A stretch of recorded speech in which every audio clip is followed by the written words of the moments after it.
देखिए दोस्तों, आज हम आर्टिकल अनुच्छेद 21 के बारे में अध्ययन करेंगे।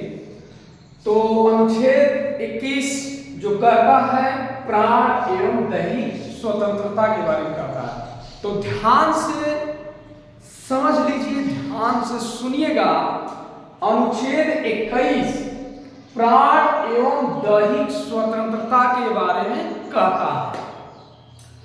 इसमें क्या कहा गया है, कोई यदि प्रक्रिया बनाई गई है और वो प्रक्रिया मनमानी है,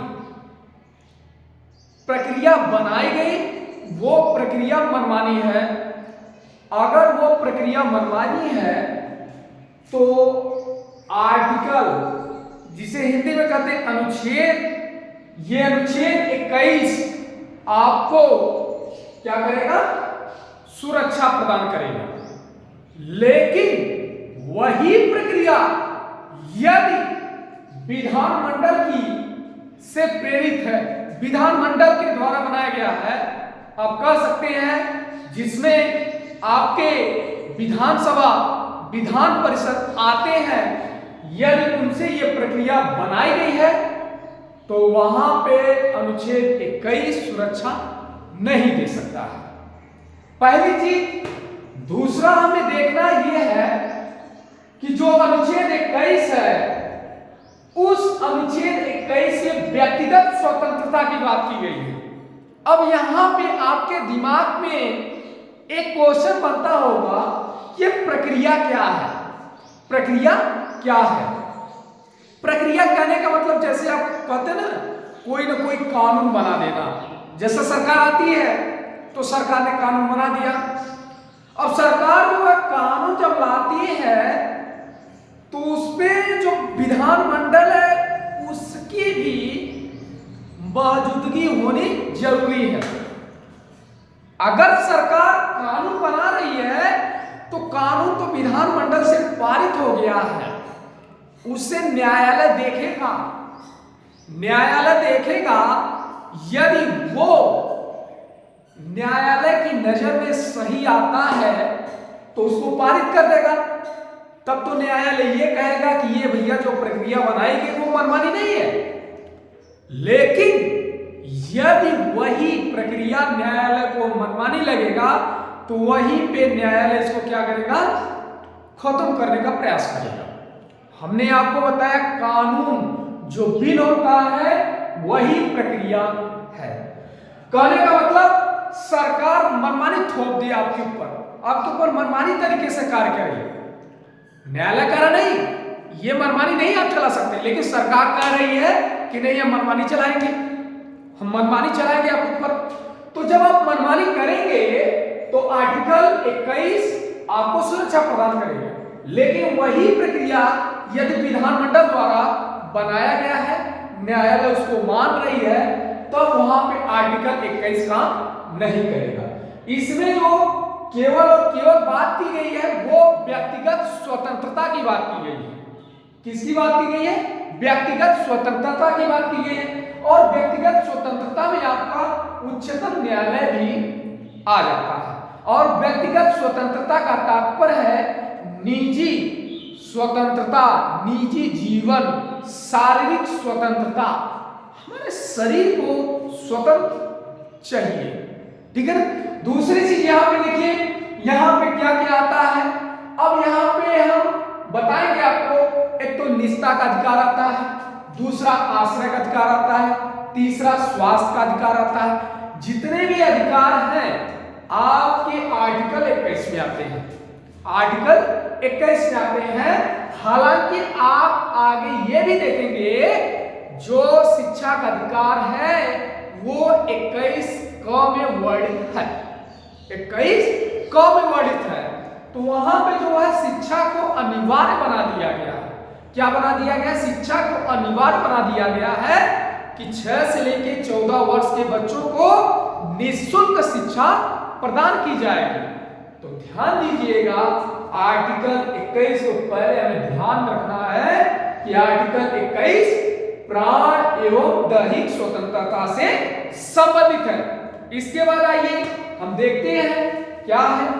तो आता है हमारा अगला जो आता है वो शिक्षा का अधिकार है। क्या है? शिक्षा का अधिकार।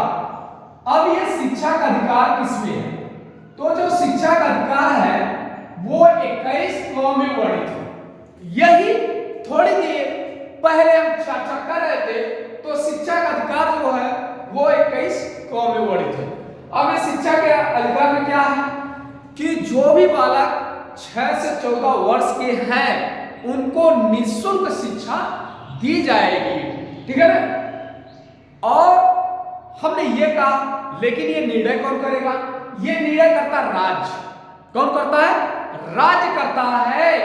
राज्य करता है कि जो 6 से 14 साल तक के बच्चे हैं उनको निःशुल्क शिक्षा दी जाएगी और ये डिसीजन राज्य सरकार के हाथ में होता है। फिर यहां से हम देखें तो यही जो शिक्षा का अधिकार है यही मूल कर्तव्य के अंतर्गत आता है, जिसे इंग्लिश में कहते हैं फंडामेंटल राइट। यानी जो शिक्षा का अधिकार है 21 क में वर्णित है, यही मूल कर्तव्य के अंतर्गत आता है। अब ये मूल कर्तव्य के अंतर्गत आता है। इसके बाद हम देखेंगे कि ये जो अब देखिए क्वेश्चन क्या पूछता है। जो आपके कंपटीशन लेवल में क्वेश्चन है उसमें क्या पूछता है? उसमें ये पूछता है कि किस संविधान संशोधन के तहत किया गया, किस संविधान संशोधन के तहत किया गया। तो ध्यान दीजिएगा, यह जो है 86 यानी 86वें संविधान संशोधन के तहत, किसके तहत? 86 हम कह रहे हैं कि 8 दहाई 6 इकाई 86। तो 86 संविधान संशोधन के द्वारा किया गया। अब ये 86वां संविधान संशोधन कब किया गया? तो क्वेश्चन देखिए बनता है कि जो अनुच्छेद 21 है वो किस संविधान संशोधन के तहत किया गया? तो 86 संविधान संशोधन के तहत। लेकिन क्वेश्चन ये करेगा कि बताइए जो 86 संविधान संशोधन है वो कब किया गया? तो 86वां संशोधन कब किया गया? 2002 में किया गया। कब किया गया बाबू? 2002 में किया गया। इसमें जो है अब इसके बाद आप देखें तो अब ये मूल कर्तव्य कहां वर्णित है? मूल कर्तव्य में शिक्षा का अधिकार कहां वर्णित है? तो संविधान का जो भाग 4 है उसी में शिक्षा का अधिकार मूल कर्तव्य के अंतर्गत जोड़ा गया है। जब मूल कर्तव्य के अंतर्गत जोड़ा गया है तो किस अनुच्छेद के तहत है? तो अनुच्छेद नंबर 45 कौन सा है?